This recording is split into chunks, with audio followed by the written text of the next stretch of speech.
प्यारे बच्चों, आज मैं लेकर आया हूं ये एक छोटी सी बॉटल जिसमें कुछ पानी है और इसके साथ ये एक पेंडुलम।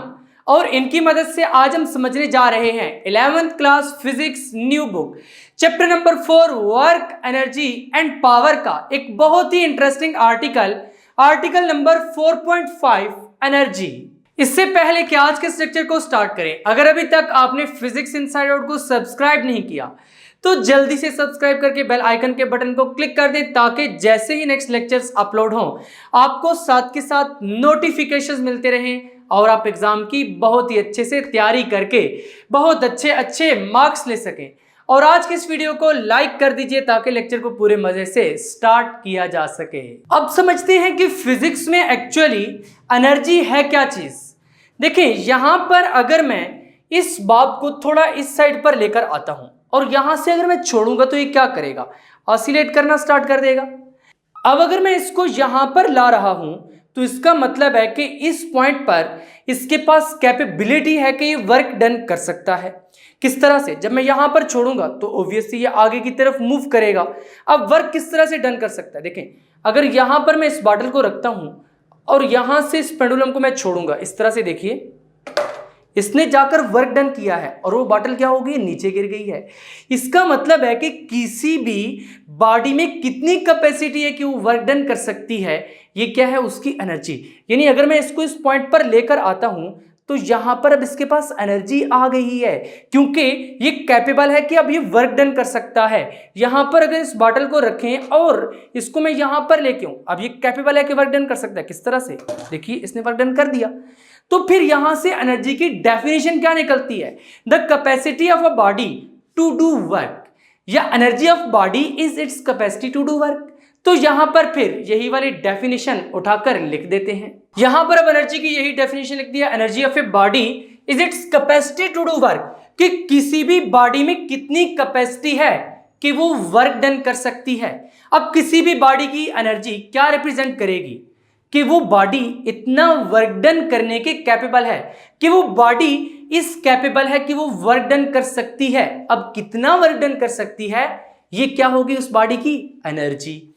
तो यहां पर अब एनर्जी की डिफरेंट फॉर्म्स हैं, जैसे कि मैकेनिकल एनर्जी है, thermal energy, chemical energy, electrical energy, nuclear energy है, light energy, sound energy, magnetic energy. सिर्फ यही फॉर्म्स नहीं है, और भी बहुत सारी फॉर्म्स हैं, जैसे सोलर एनर्जी है, विंड एनर्जी है। तो अगर हम ये कहें कि एनर्जी की 2 फॉर्म्स हैं तो ये कोई इतना ठीक नहीं होगा, बल्कि एनर्जी की बहुत सारी फॉर्म्स हैं, लेकिन बेसिक फॉर्म्स 2 हैं, that are the kinetic energy and potential energy. तो एनर्जी की फॉर्म्स क्या है, वो बहुत सारी हैं। आप कुछ स्टूडेंट्स समझते हैं कि एनर्जी की 2 ही फॉर्म्स हैं, काइनेटिक एनर्जी और पोटेंशियल एनर्जी। नहीं, एनर्जी की फॉर्म्स बहुत सारी हैं, बट बेसिक फॉर्म्स 2 हैं और वो 2 फॉर्म्स इस मैकेनिकल एनर्जी की ही टाइप्स हैं। यानी मैकेनिकल एनर्जी की फर्दर 2 टाइप्स हैं। मैकेनिकल एनर्जी की फर्दर 2 टाइप्स हैं। कौन कौन सी? Kinetic and potential. काइनेटिक और दूसरी टाइप कौन सी है? पोटेंशियल। और यही जो काइनेटिक एनर्जी और पोटेंशियल एनर्जी हैं, इन्हीं को हम कहते हैं कि ये बेसिक फॉर्म्स ऑफ एनर्जी हैं, क्योंकि ये जितनी भी एनर्जीज हैं अगर इनको हम अपने ज़हन में तोड़ फोड़ कर डिस्कस करें तो फाइनली इन सारी एनर्जीज को हम ट्रेस बैक कर सकते हैं या काइनेटिक एनर्जी में या पोटेंशियल एनर्जी में। मैं आपको समझाने की कोशिश करता हूं। यहां पर देखें, सबसे पहले हमें समझना होगा कि काइनेटिक एनर्जी और पोटेंशियल एनर्जी क्या होती है। इसके लिए फिर से वही पेंडुलम सामने लाते हैं। जब यहां पर मैं इस पेंडुलम को लेकर आया हूं, इस बाब को लेकर आया हूं, अब इस बाब के पास क्या है? पोटेंशियल एनर्जी है, क्योंकि एक कैपेबल है, ये वर्क कर सकता है। देखें, मैंने इसकी पोजीशन को यहां से यहां तक चेंज किया है। ये चेंज इन पोजीशन की वजह से जो एनर्जी आई है, ये क्या है? Potential energy. अब इसको हम क्यों कह रहे हैं पोटेंशियल एनर्जी? क्योंकि यहां पर इसके पास कैपेबिलिटी है, ये कैपेबल है कि वर्क डन कर सकता है। देखिए, यहां से अगर मैं इसको छोड़ूंगा ये मूव करेगा। इसका मतलब है कि अगर यहां से मैं इसको छोड़ता हूं तो ये कैपेबल है कि ये वर्क कर सकता है। तो इसके अंदर फिर कोई ना कोई एनर्जी है और वो जो एनर्जी है उसको हम क्या कहेंगे? Potential energy. और अगर मैं यहां से इसको छोड़ता हूं, अब ये मूव करना स्टार्ट कर देगा। तो किसी भी मूविंग बॉडी के पास जो एनर्जी होती है वो उसको हम कहते हैं काइनेटिक एनर्जी। अब देखें, यहां पर जब ये इस पोजीशन पर है तो इसके पास क्या है, पोटेंशियल एनर्जी। जब ये मूव करके यहां से यहां तक जा रहा है तो मोशन के दौरान क्या है, काइनेटिक एनर्जी। यहां पे फिर पोटेंशियल, दरमियान में kinetic potential, kinetic potential, kinetic potential, kinetic. यानी मूविंग बॉडी के पास जो एनर्जी होती है that is the kinetic energy. और इस तरह से चेंज इन पोजीशन की वजह से जो एनर्जी आती है, यहां पर इसकी पोजीशन थी, मैंने पोजीशन चेंज करके यहां पर इसको लाया, अब इसके पास एनर्जी है और वो एनर्जी कौन सी है, पोटेंशियल एनर्जी। तो पता ये चला कि ऐसी एनर्जी जो कोई भी बॉडी चेंज इन पोजीशन की वजह से पोजेस करती है उसको हम कहते हैं पोटेंशियल एनर्जी। और ऐसी एनर्जी जो किसी भी बॉडी के मोशन की वजह से वो पोजेस कर रही होती है उसको हम काइनेटिक एनर्जी कहते हैं।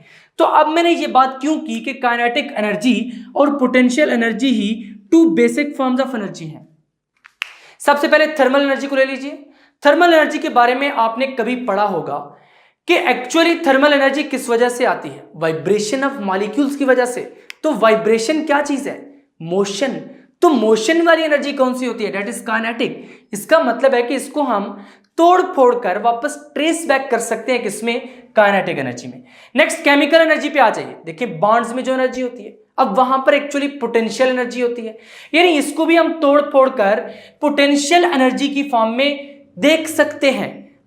अब जो इलेक्ट्रिकल एनर्जी है एक्चुअली इसमें क्या है, चार्जेस मूव कर रहे हैं, जब मूव कर रहे हैं तो कौन सी एनर्जी होगी, काइनेटिक एनर्जी। या फिर इलेक्ट्रिक फील्ड में कोई चार्ज पड़ा हुआ है, वहां पर फिर हम पोटेंशियल एनर्जी का केस डिस्कस करते हैं, आगे चलकर हम नेक्स्ट चैप्टर्स में डिस्कस करेंगे। तो इसका मतलब है कि इसको भी हम तोड़ फोड़ कर किसी तरीके से काइनेटिक और पोटेंशियल एनर्जी की फॉर्म में मान सकते हैं। नेक्स्ट है न्यूक्लियर एनर्जी। न्यूक्लियर एनर्जी, अब देखिए न्यूक्लियस जो है इसमें जो पार्टिकल्स हैं एक्चुअली उनके पास भी कुछ ना कुछ पोटेंशियल एनर्जी होती है, जिसकी वजह से हम उसको क्या कहते हैं, न्यूक्लियर एनर्जी, क्योंकि वो न्यूक्लियस के पार्टिकल्स के दरमियान है। तो इन शॉर्ट के उसको भी हम तोड़ फोड़ कर पोटेंशियल एनर्जी की फॉर्म में एक्सप्रेस कर सकते हैं। अब आपके मन में आ रहा होगा कि लाइट एनर्जी किस तरह से काइनेटिक और पोटेंशियल एनर्जी की फॉर्म में हो सकती है। देखें हायर फिजिक्स में हम लोग स्टूडेंट्स को पढ़ाते हैं लाइट एक्चुअली क्या है, oscillating electric and magnetic field. जब ऑसिलेशन की बात आ गई, मूवमेंट की बात आ गई, मोशन की बात आ गई, तो वहां पर फिर काइनेटिक एनर्जी तो इन्वॉल्व हो गई। तो मतलब यह है कुल मिलाकर इन सारी एनर्जीज को किसी ना किसी तरीके से हम ट्रेस बैक कर सकते हैं पोटेंशियल एनर्जी और काइनेटिक एनर्जी की फॉर्म में। तो यहां से फिर मालूम हुआ कि एनर्जी की बहुत सारी फॉर्म्स तो हैं, लेकिन बेसिक फॉर्म्स कितनी हैं, वो 2 हैं। तो यहां पर हेडिंग लगाएंगे basic forms of energy, basic forms of energy. अब ये सारे का सारा क्या था, रफ वर्क है, बेसिक फॉर्म्स ऑफ एनर्जी। और ये दोनों जो बेसिक फॉर्म्स ऑफ एनर्जी है एक्चुअली मैकेनिकल एनर्जी की ही फर्दर टाइप्स हैं। तो बेसिक फॉर्म्स ऑफ एनर्जी क्या हो जाएंगी, there are 2 basic forms of energy, there are 2 basic forms of energy, basic forms of energy. और वो कौन कौन सी हो जाएंगी, नंबर 1 काइनेटिक एनर्जी, पहली कौन सी होगी, काइनेटिक एनर्जी, और दूसरी हो जाएगी पोटेंशियल एनर्जी। अब यहां पर इसके बाद हमने डेफिनेशन लिखनी है, पहले काइनेटिक एनर्जी की और उसके बाद पोटेंशियल एनर्जी की। बिल्कुल जैसे अभी मैंने आपको बताया है कि कोई भी मूविंग बॉडी जो एनर्जी पोजेस कर रही होती है उसको हम क्या कहते हैं, काइनेटिक एनर्जी। तो यहां पर फिर हेडिंग लगाते हैं काइनेटिक एनर्जी की और इसकी डेफिनेशन लिख देते हैं। Kinetic energy is the energy, kinetic energy is the energy possessed by a body, possessed by a body। क्यों possess करती है, due to its motion, due to its motion। अब यहां पर इसकी बहुत सी एग्जांपल्स हो सकती हैं, जैसे एक कार मूव कर रही है तो मूविंग कार के पास जो एनर्जी होगी that would be the kinetic energy. अगर वाटर फ्लो कर रहा है तो उसके पास जो एनर्जी है वो भी काइनेटिक एनर्जी है।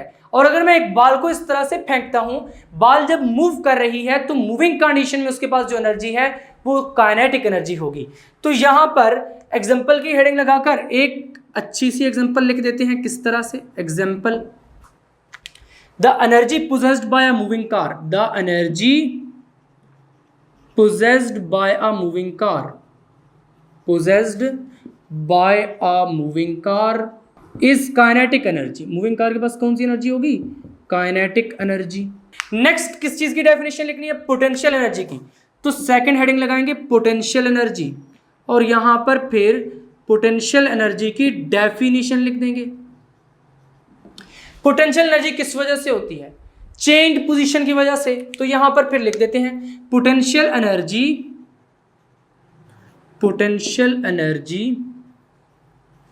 इज द एनर्जी, ये किस तरह की एनर्जी होगी? Possessed by a body. किस वजह से पोजेस करेगी? Due to its changed position by a body, due to its changed position की वजह से जो एनर्जी वो पोजेस करेगी, that would be the potential energy. जैसे यहां पर मैंने आपको बताया था कि अगर मैं इसकी पोजीशन को यहां से चेंज कर दूं और इसको यहां पर ले आऊं, तो अब इसके पास कौन सी एनर्जी है? पोटेंशियल एनर्जी, क्योंकि ये कैपेबल है कि अब ये वर्क डन कर सकता है। मैं इसको छोड़ूंगा तो ये मूव करेगा। तो इसका मतलब है कि अगर यहां पर मैं इसको रखता हूं तो इसके पास क्या है? पोटेंशियल एनर्जी, क्योंकि अब ये कैपेबल है कि ये आगे मूव कर सकता है जैसे मैं इसको छोड़ता जाऊंगा। तो मैंने एक्चुअली किया क्या है कि यहां से इसकी पोजीशन को चेंज किया है। तो पोजीशन चेंज करने की वजह से जो एनर्जी आई है, that is the potential energy. तो यहां पर फिर हमने यही डेफिनेशन लिखी है, potential energy is the energy possessed by a body due to its change position. या फिर अगर ये मार्कर जमीन पर पड़ा हुआ है, मैं इसको उठा के ऊपर यहां तक लेके आता हूं, अब इस मार्कर के पास कौन सी एनर्जी है? पोटेंशियल एनर्जी, क्योंकि जैसे ही मैं इसको छोड़ूंगा तो ये नीचे गिर जाएगा। जब नीचे गिर जाएगा तो इसके पास कैपेसिटी है कि ये वर्क डन कर सकता है। यहां पर फिर हम पोटेंशियल एनर्जी की भी एक एग्जांपल लिख देते हैं। Example, the energy possessed by a lifted stone is potential energy. वो क्या हो जाएगी? पोटेंशियल एनर्जी हो जाएगी। यानी अगर आप एक स्टोन को इस तरह से लिफ्ट करके रखते हैं तो उसके पास कैपेबिलिटी है कि वो वर्क कर सकता है। जब वर्क कर सकता है तो ऑब्वियसली उसके पास एनर्जी है ना। तो यहां पर उसके पास जो एनर्जी होगी वो कौन सी होगी? Potential energy. इसी की वजह से हमने इसकी एग्जांपल लिख दिया, the energy possessed by a lifted stone is potential energy. तो यहां पर फिर आपको ये भी मालूम हो चुका है कि एनर्जी की बेसिकली दो फॉर्म्स हैं। बेसिक फॉर्म्स दो हैं, वैसे तो फॉर्म्स बहुत सारी थी। तो बेसिक फॉर्म्स कौन सी है? काइनेटिक एनर्जी और पोटेंशियल एनर्जी। अब हमने इन्हीं पर डिस्कशन करनी है, काइनेटिक एनर्जी और पोटेंशियल एनर्जी पर। तो सबसे पहले आज के लेक्चर में काइनेटिक एनर्जी पर डिटेल डिस्कशन करेंगे, फिर नेक्स्ट लेक्चर में पोटेंशियल एनर्जी के बारे में देखेंगे। और पोटेंशियल एनर्जी की ये तो जस्ट डेफिनेशन है, इसकी बहुत सी डिटेल है, बहुत इंपॉर्टेंट डिटेल है, वो हम नेक्स्ट लेक्चर में चलकर डिस्कस करेंगे। तो चलिए आज के लेक्चर में आप डिराइव करते हैं काइनेटिक एनर्जी का फार्मूला। अब यहां पर फार्मूला फॉर काइनेटिक एनर्जी को डिराइव करने के लिए हमने एक छोटा सा सीन कंसिडर किया, जिसमें एक कार कंसिडर किया है और वो कार क्या कर रही है? मूव कर रही है। सडनली आप उसके इंजन को टर्न ऑफ कर देते हैं। अब क्या होगा कि कार रुक जाएगी। क्या कार वहीं पर रुकेगी? भाई वहीं पर तो नहीं रुकेगी, बल्कि वो थोड़ा सा आगे जाकर रुकेगी। यहां पर थोड़ा सा विजुअलाइज कर लेते हैं। मान लीजिए ये रोड है और यहां पर ये क्या है? कार है जिसमें आप बैठे हुए हैं और आपने इसके इंजन को क्या कर दिया?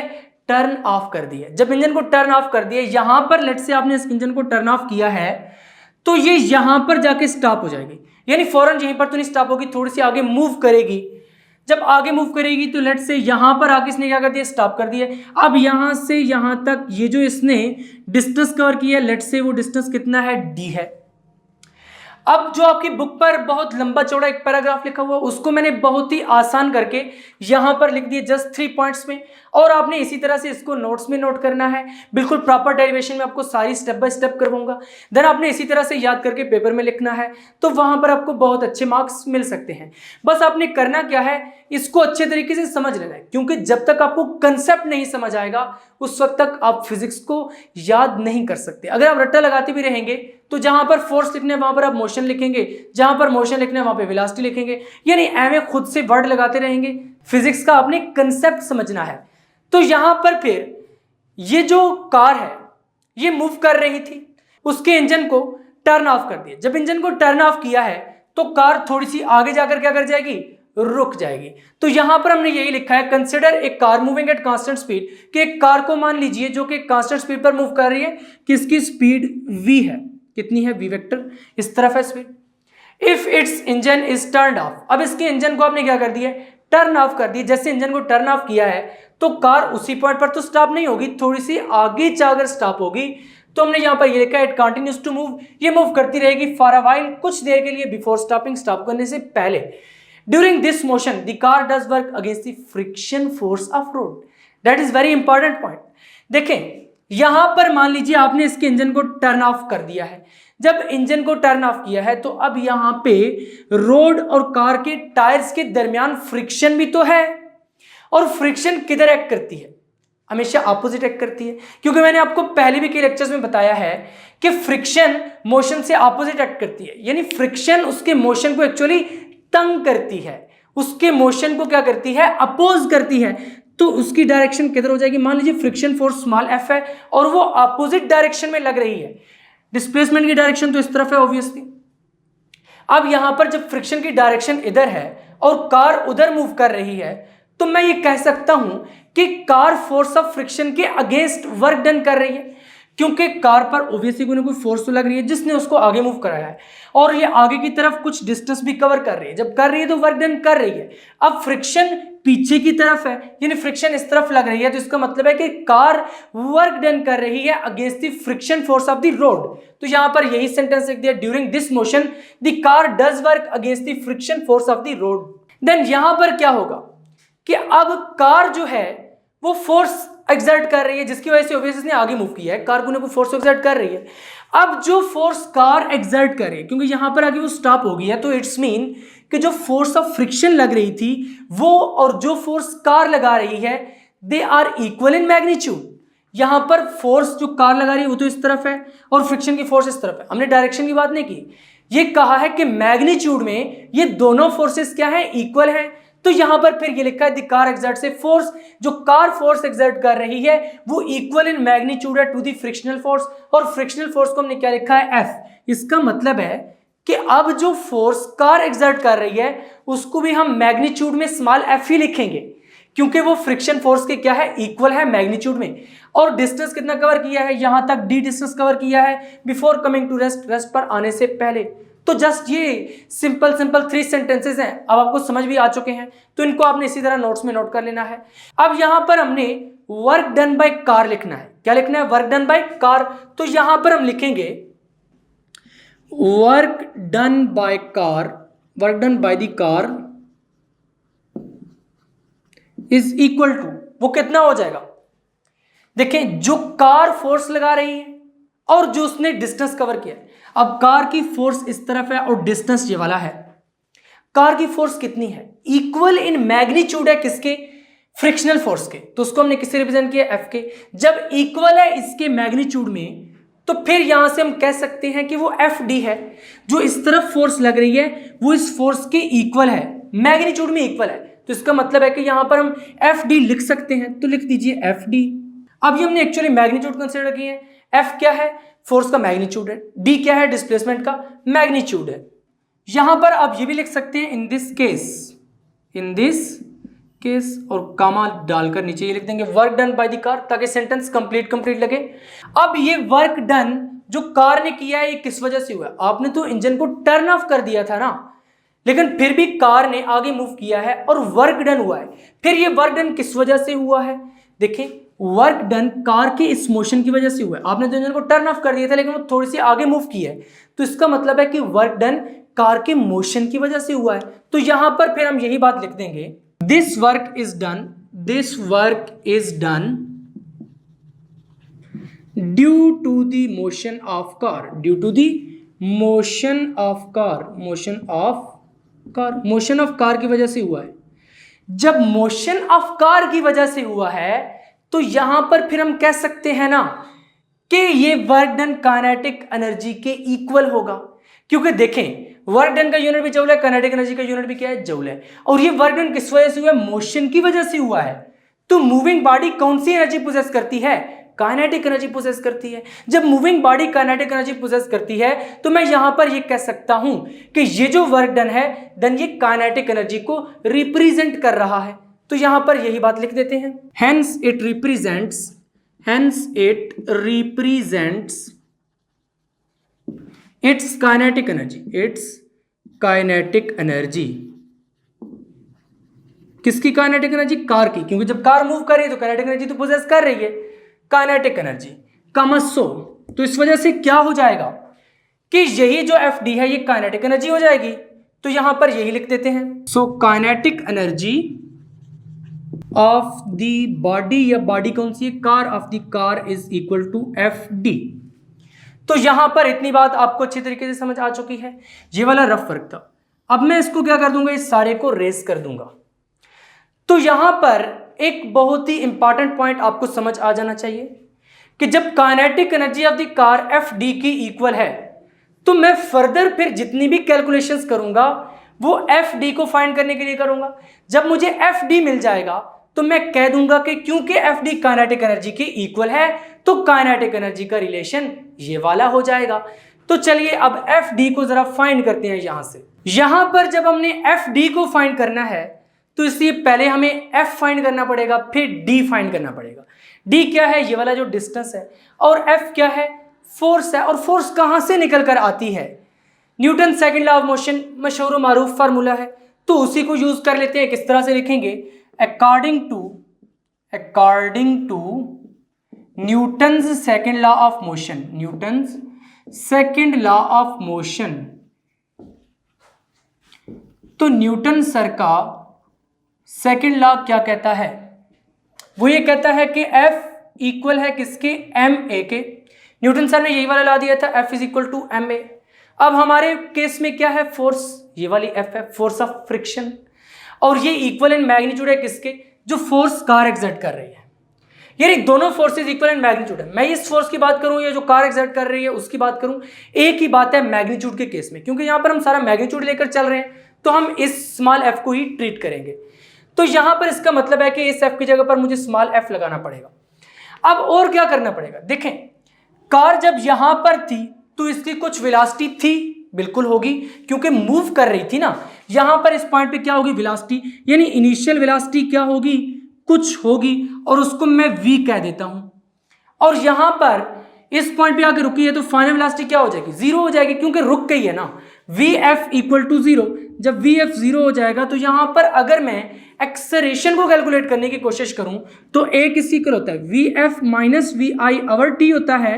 तो a is equal to zero, vf zero है, माइनस v आवर t हो जाएगा, a is equal to minus v over t।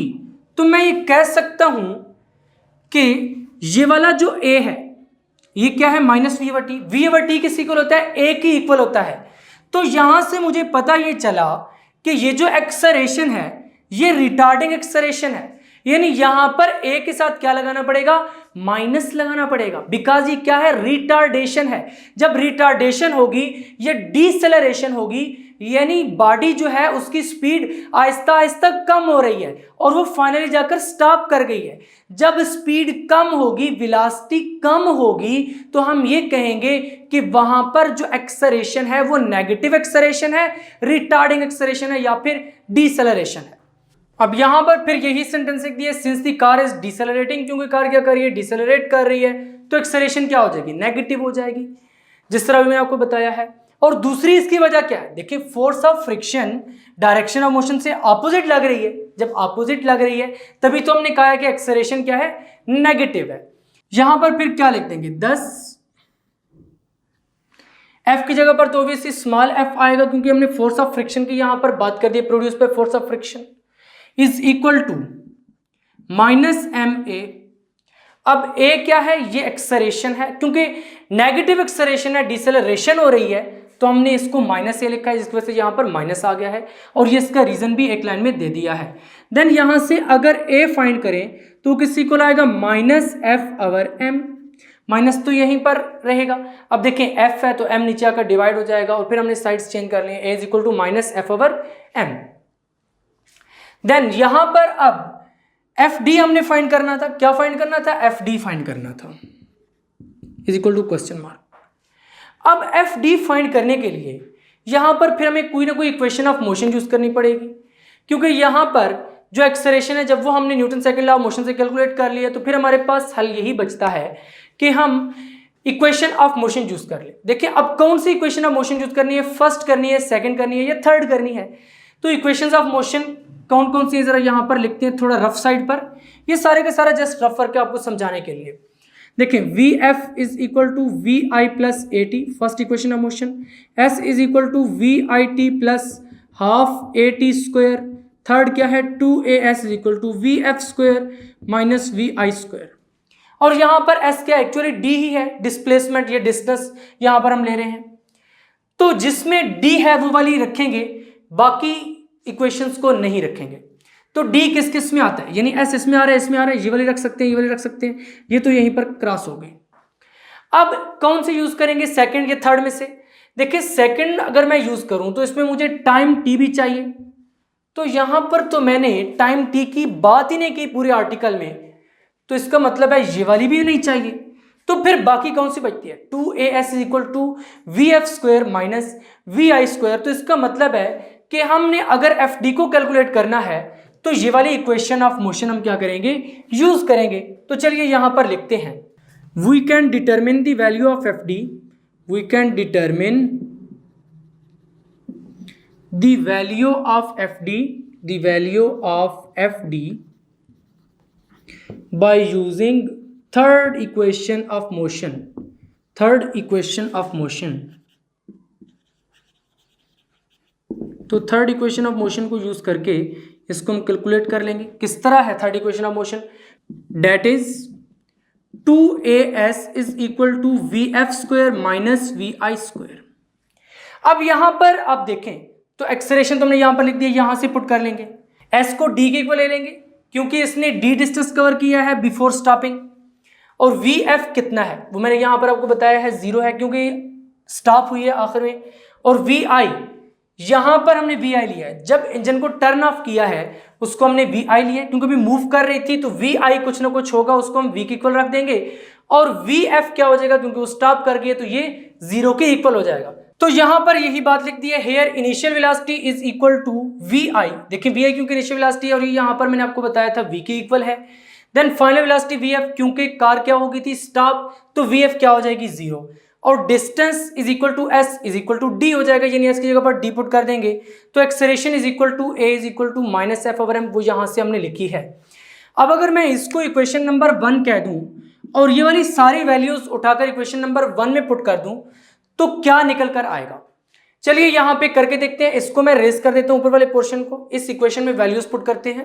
तो यहां पर लिखेंगे putting these values, putting these values, क्योंकि आप इसके नीचे लिख रहे होंगे तो दीज वैल्यूज लिखेंगे। Putting these values in equation 1, किसमें पुट करेंगे, इक्वेशन 1 में। वी गेट, क्या मिलेगा, अब यहां पर पुट करके देखते हैं। 2 इंटू ए क्या है आपके पास, minus F over M, minus F over M put कर दीजिए। Then S is equal to D है तो डी पुट कर दीजिए। This is equal to V F square है तो 0 का स्क्वायर हो जाएगा, माइनस अब वी आई किसकी इक्वल है, वी की इक्वल है तो वी का स्क्वायर हो जाएगा। यहां से क्या हो जाएगा, this implies that 2 into minus F D over M is equal to 0 का स्क्वायर तो 0 ही हो जाएगा, और यहां पर क्या हो जाएगा माइनस वी स्क्वायर। अब यहां पर अगर हम पूरी इक्वेशन को -1 से मल्टीप्लाई कर दें तो कैसा रहेगा, बहुत अच्छा रहेगा क्योंकि माइनस दोनों साइड से खत्म हो जाएगा। तो किस तरह से लिखेंगे, मल्टीप्लाइंग बोथ साइड्स बाय -1। तो -1 से दोनों साइड्स को मल्टीप्लाई कर दें तो यहां पर क्या मिलेगा, 2fd over m, minus minus मिलकर प्लस हो जाएंगे। दिस इज इक्वल टू, यहां पर भी माइनस माइनस मिलकर प्लस और वी स्क्वायर बच जाएगा।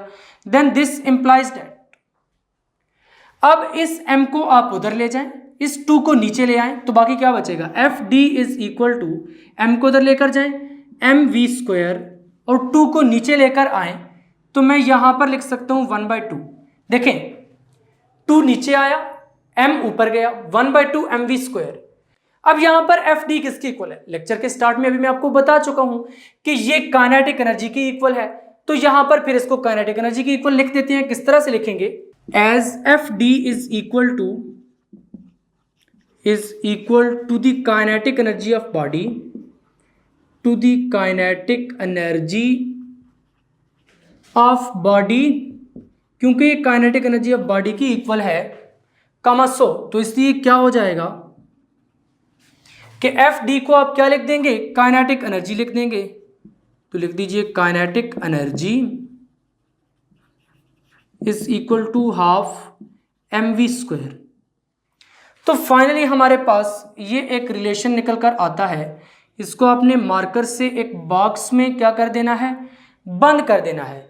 तो यहां पर फिर फाइनली ये काइनेटिक एनर्जी का रिलेशन है हाफ एम वी स्क्वायर, जो आपने पहले भी पढ़ा होगा मैट्रिक की फिजिक्स में। तो वो निकल कर किस तरह से आता है, इस तरह से हम उसको डिराइव करते हैं।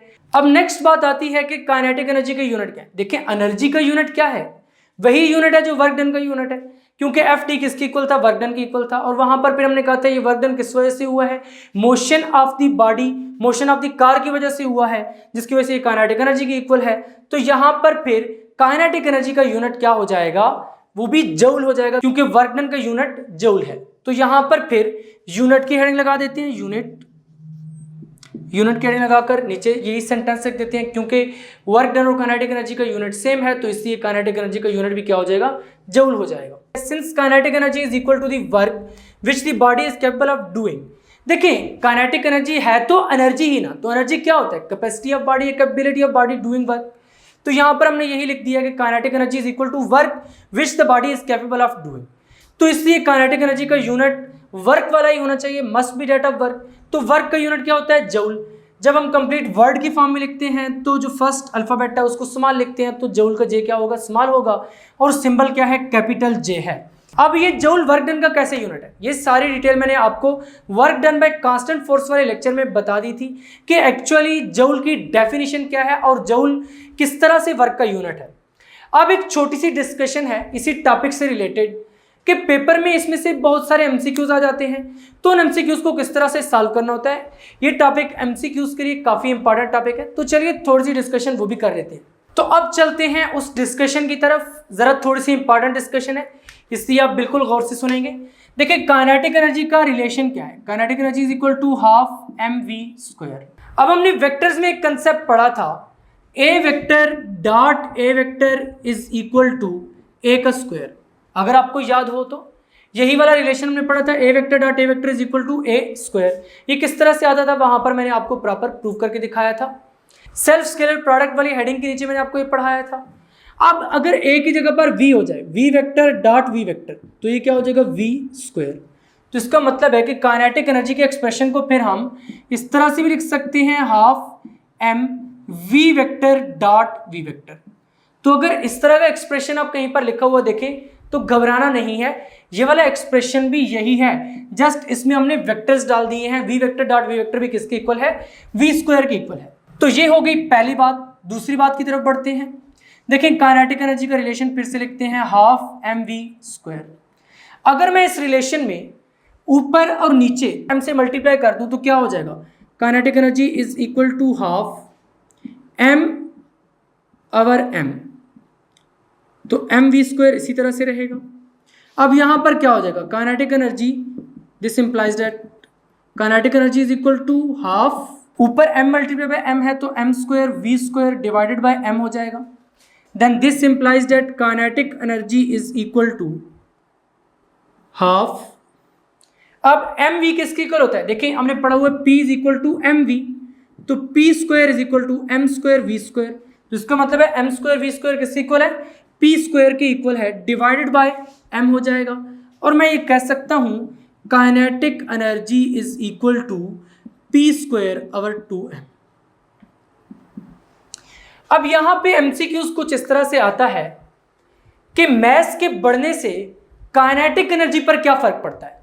अब अगर इस रिलेशन को देखें तो मैस के बढ़ने से काइनेटिक एनर्जी बढ़ेगी, इस रिलेशन को देखें तो मैस के बढ़ने से काइनेटिक एनर्जी कम होगी। तो फिर आंसर में या एमसीक्यूज के आंसर में हम क्या लिखेंगे, एक्चुअली ये थिंग आती है।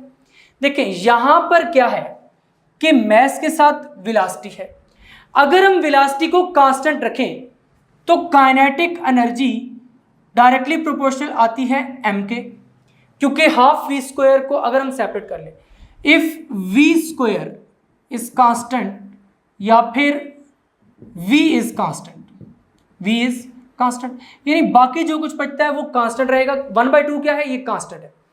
तो अगर v कांस्टेंट है तो यहां पर काइनेटिक एनर्जी किसके डायरेक्टली प्रोपोर्शनल होगी, m के। v कांस्टेंट होगा तो m बढ़ेगा तो काइनेटिक एनर्जी भी बढ़ेगी। यहां पर आ जाइए, अगर p कांस्टेंट है, p क्या है, कांस्टेंट, यानी p चेंज नहीं हो रहा, तो यहां पे काइनेटिक एनर्जी फिर इनवर्सली प्रोपोर्शनल होगी मास के। 1/2 तो यहां पर भी आ रहा है, 1/2 तो ऑलरेडी कांस्टेंट है ना, तो ये क्या हो जाएगा, p जब कांस्टेंट होगा तो kinetic energy inversely proportional to m होगी। अब पेपर में घुमा फिरा के क्वेश्चन किस तरह से रहता है, if the momentum of particles is same, कि कोई पार्टिकल्स हैं जिनका मोमेंटम क्या है, सेम है, then which of the following particles has lowest kinetic energy, या फिर कह देते हैं हाईएस्ट काइनेटिक एनर्जी। नीचे कुछ पार्टिकल्स दे देता है, जैसे इलेक्ट्रॉन्स हो गए, प्रोटॉन्स हो गए, अल्फा पार्टिकल, इस तरह का एमसीक्यू आ जाता है। तो उस केस में आपने देखना है कि जिस पार्टिकल का मास सबसे कम है उसकी काइनेटिक एनर्जी सबसे ज्यादा होगी, और जिसका मास सबसे ज्यादा है उसकी काइनेटिक एनर्जी सबसे कम होगी, क्योंकि वहां पर स्टेटमेंट में वो खुद मेंशन करता है कि मोमेंटम कांस्टेंट है। जब मोमेंटम कांस्टेंट होगा तो आपने इस वाले रिलेशन को यूज करते हुए मास और काइनेटिक एनर्जी के रिलेशन को देखना है। और जब वेलोसिटी कांस्टेंट होगी, मोमेंटम का जिक्र नहीं होगा, तो उस केस में अगर मास को बढ़ाएंगे तो काइनेटिक एनर्जी बढ़ेगी, मास को कम करेंगे तो काइनेटिक एनर्जी कम होगी। कभी कभी शॉर्ट क्वेश्चन भी आ जाता है इस तरह से कि if mass of the body is doubled what is effect on the kinetic energy. देखिए मास को अगर डबल करेंगे 2m करेंगे तो यहां पर काइनेटिक एनर्जी भी डबल हो जाएगी क्योंकि डायरेक्टली प्रोपोर्शनल है। लेकिन यहां पर अगर मास को डबल करेंगे तो उस केस में क्या होगा, काइनेटिक एनर्जी हाफ हो जाएगी।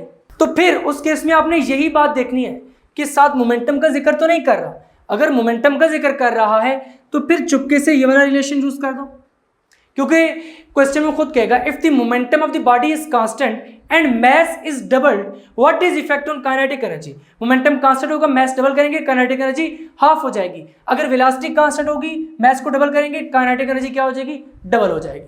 तो यहां पर ये वाला कंसेप्ट भी आपको अच्छे तरीके से समझ आ चुका है। अब एक और भी एमसीक्यू आ जाता है, kinetic energy is equal to half mv² है, तो इस केस में वो पूछ लेता है कि जब v को डबल कर देंगे तो काइनेटिक एनर्जी पर क्या फर्क पड़ेगा। लेकिन जब वो खुद v कह रहा है फिर तो ये वाला रिलेशन यूज करेंगे।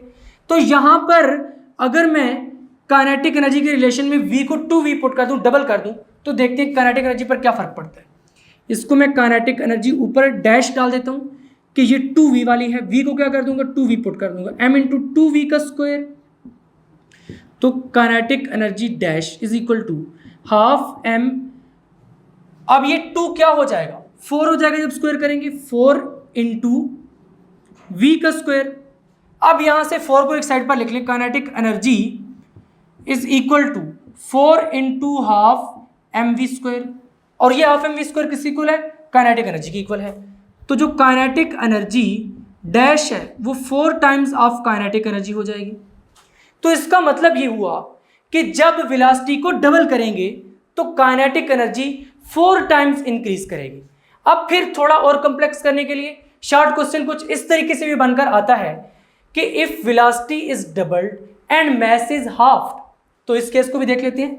ये बड़ी इंपॉर्टेंट डिस्कशन है, आपने बस जस्ट गौर से सुनना है और इसका कंसेप्ट अपने ज़हन में रखना है कि एमसीक्यू आ जाए, शॉर्ट क्वेश्चन आ जाए तो किस तरह से उसको सॉल्व करना है।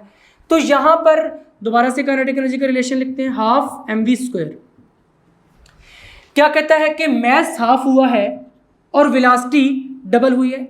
ये भी कह सकता है कि मास डबल हुआ है, वेलोसिटी हाफ हुई है, कुछ भी कह सकता है। तो इस केस में क्या हो जाएगा, kinetic energy is equal to half m/2 into 2v का स्क्वायर। तो ये क्या हो जाएगा, kinetic energy is equal to half m/2 into 4v का स्क्वायर। अब इस 2 को 4 के साथ जरा कैंसिल करें, किस तरह से करेंगे, 2 मल्टीप्लाई बाय 2 4 होता है, तो ये क्या बच जाएगा, kinetic energy is equal to, इस 2 को अगर मैं बाहर ले आऊँ ये वाला जो है तो अंदर क्या बचेगा 1/2 m और साथ में v²। तो काइनेटिक एनर्जी इसको डैश डैश कर दीजिए क्योंकि इसमें हमने चेंज किया है, is equal to 2 into kinetic energy. तो इसका मतलब है कि जब मास हाफ होगा, वेलोसिटी डबल होगी, तो काइनेटिक एनर्जी क्या हो जाएगी, डबल हो जाएगी। तो इसी तरह से आप खुद ये भी निकाल सकते हैं कि वेलोसिटी हाफ हो, मास डबल हो, यानी डिफरेंट केसेस बन के आ सकते हैं।